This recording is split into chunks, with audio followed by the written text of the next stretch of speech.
Trying to find the right advice on reconciling with your ex can be exhausting. Just searching in Google or YouTube, you're going to be overwhelmed with systems, scripts, apps, guides to try to stop your breakup or divorce and reattract your ex-partner back. But the truth is that reattracting your ex-partner back is way simpler than it's made out to be. In this video, I'm going to break down why reconciling with your partner after a breakup is way simpler than you think, the true steps that it takes, and where you really should be focusing your effort. So I get it. When you're trying to reconcile with your partner after a breakup, there's an overwhelming amount of information out there, right? One YouTuber is telling you to do this, another is saying don't do this. Maybe you do both of them at the same time. Do I do no contact? Do I take marriage helper or ex-back jack or the alpha omega attraction system? Like, there is so much stuff out there. Some of it's going to be toxic, some of it's going to be useless. How do you sift through all of this information and actually figure out the right way to attract your partner back without being some manipulative asshole? Right? I get it. The truth is that there's a lot of advice out there, and it makes it seem like it's this overly complicated system to try to wangle your way back into your partner's life. But this is a lie. The truth is that breakups are not complex at all. There's three main elements of relationships. There's emotional safety, which is your intimacy and your ability to express your emotions together. There's intellectual intimacy, which is your respect, your practical abilities to overcome the day-to-day challenges. And then there's your goal synergy, which is your ability to build towards both your goals long-term. It's very, very simple. There's a lot of advice out there overcomplicating these things. The truth is, when it comes to breakups, it's very simple. If your partner has broken up with you, then it means that they don't believe in the potential of the relationship. It's because one or more of these elements are broken. If you do want to reconcile with your partner, the steps are actually very, very simple. You tell your ex that you want to work on the relationship. Then you give them whatever space they want or they need in order to process their emotions, their feelings. Then you reflect on the relationship and work out the things that you need to do to improve yourself and your side of the relationship. Then when they reach back out, or if they reach back out, you start crucial conversations in order to start addressing the issues within the relationship.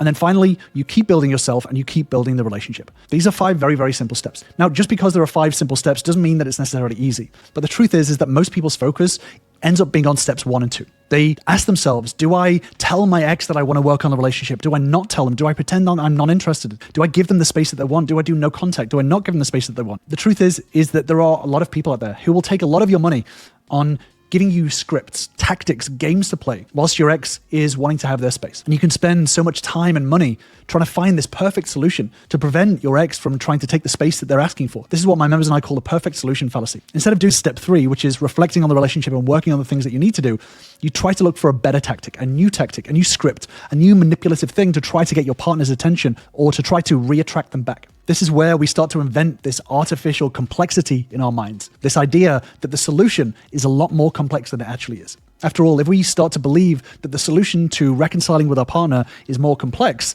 then that means that we're not failing at the simple, right? We're not failing at what it is because we believe that actually there's a lot more going on the surface. But the truth is that your ex does not believe in the potential of the relationship. That is why they are not with you right now. And that kind of sucks, but it's the truth.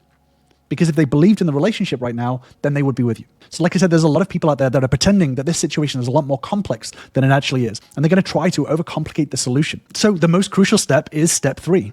This whole self-improvement step is where the focus should be. The simplest truth is that your ex does not want to be with you right now because they are not attracted to you. They don't believe in the potential of you and the relationship. This may suck to hear, but we can't overcomplicate this problem. We can't pretend that they are attracted to you, that they see the potential in the relationship, but they're playing games and hard to get.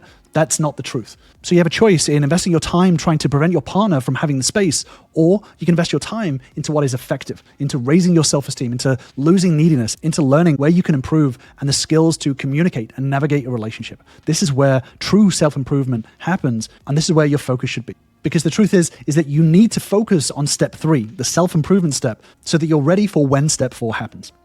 So, like we said, most of the time, because people spend the time worrying in step 1 and 2, they lose ground on step 4, because by the time their ex reaches back out, which they almost always do for whatever reason, or you start spending more time with each other or being more regularly in contact with each other, you've lost ground on step 3 by focusing on step 1 and 2, which means that you've lost out on developing the skills to break the same relationship patterns within yourself and within the relationship. And by the time you get to step 4, you fumble and you drop the ball. You end up proving to your ex-partner that you haven't changed, that you're not going to change, and that you'd rather spend time trying to prevent them from having space than actually investing in yourself and investing in the self-improvement that you need in order to take the relationship forward. There are a lot of things that you can do in step 3 to truly grow and self-improve yourself. Things that will have a massive impact on the way that your ex-partner sees you the next time that you do speak. Reducing your neediness, growing your communication skills, recognizing the discords that you had in the relationship and being able to overcome them.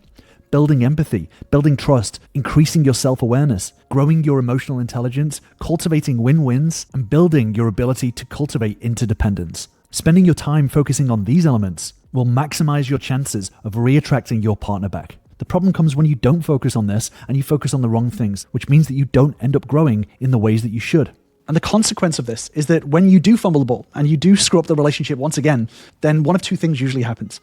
First, you see that these complex XBAC systems are nonsense. And actually, you should have spent more time on relationship skills, or worse, you blame your partner for being a narcissist, a psychopath, a sociopath, having bipolar disorder, because they can't see the value that you have not been working on. You convince yourself that the problem is actually your partner rather than the fact that you haven't built the right skills and you haven't improved yourself, you haven't reflected on what you could do better for future relationships.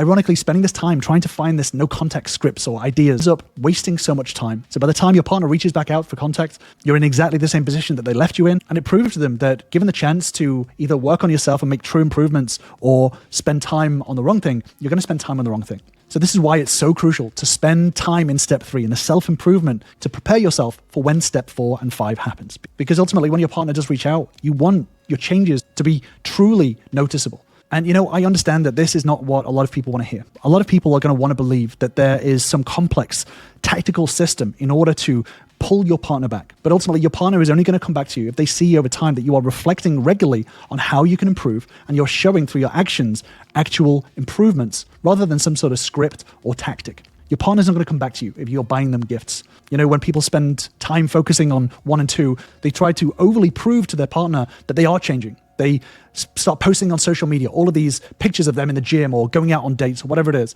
They spend time focusing on appearing like they are working on themselves. But these are shallow changes because true work on yourself actually happens behind closed doors and it happens internally, not externally. And there are a lot of steps that you can take to prepare yourself within step 3. And this is what I work on with all of my ultra normal members, working on the right skills, the right tools in order to start changing and growing in the right ways so that by the time your partner does reach back out, that you're ready to start a relationship and start showing up in the right way. And if you do want to join us, then join me on my free relationship bootcamp, where you'll learn the same steps and tools that all of my members use to start turning your relationship around today. It's free, so click on the link in the description box to get started today. So you have a choice. You can either spend 4 or 5 grand on some overly complex system that is going to leave you ultimately in the same place that you were before, or you can spend time and money and invest in the right changes, in true self-development, in learning emotional regulation, in learning communication skills, in looking back and seeing where you could improve yourself in order to move forward. And a lot of people are going to see this as a bad thing. But the truth is, this is a good thing because you can start step 3 right now. So for example, if your ex is having space right now, then you can start step 3 and start to reflect on the relationship, where it broke down, what was your part in it. Take the time to empathize with why they are not wanting to speak with you right now. Because there's a lot of people out there that will have you believe that step 1 and 2 is a small window of time where they're going to get away. But the truth is, with long-term relationships, is that when a partner wants space, whether it's 2 weeks or 2 months, there is not some magical window where your partner is going to instantly get over you. Even if they start dating somebody else, it doesn't mean that they are fully over you. It just means that they are taking the time to process their feelings. But there's a lot of people out there that will want you to feel panicked into doing something right now and focusing on the wrong thing to try to control the situation and control your partner rather than controlling the things that are in your control, which is yourself and your self-improvement. And if your partner is not speaking with you right now, this is a perfect opportunity for you to start making the right changes immediately so that when your partner starts to speak with you again, you can show up in the right way. So I've actually done a deep dive video on that. So I'll leave you with that video and I'll see you over there.